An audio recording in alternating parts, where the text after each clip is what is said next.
I'm a chaplain at Hill Air Force Base. I was gonna speak at a conference in Atlanta for the weekend. Well, we arrived in Atlanta and it was pouring down rain and just a cold night in February.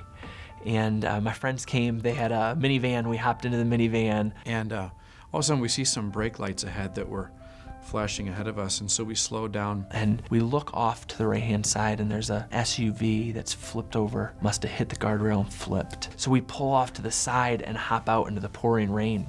And as we looked down, we saw a man face down underneath the SUV. And the SUV was laying right across his back. Our impulse was that we gotta move this car.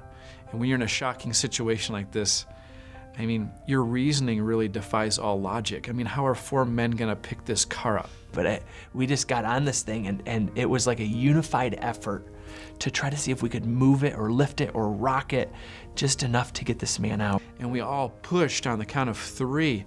And amazingly, I mean, that car just started to teeter just slightly enough where Lucas and another man that was there were able to reach down and drag this man face down. And I didn't think he was alive. It didn't seem like there was any evidence of life. I couldn't see any breathing. We tried to check his pulse. And amazingly, we could start to see his chest heave just a little bit. He started to come to a little bit and wanted to move. And of course, Lucas was there trying to tell him, you know, you don't move right now. We need to keep you stabilized. Eventually, the firemen came, and the ambulance and the police officers, and they just kind of took control of the situation. I believe God had a plan for that night. You know, that we would be there at that time. As frustrated as I was about being delayed, it was part of something far bigger than me and my agenda. I have a deep-rooted belief in the value of life, and a deep-rooted belief that God loves every person, that if there's someone in trouble, then one way that we can show love is by helping.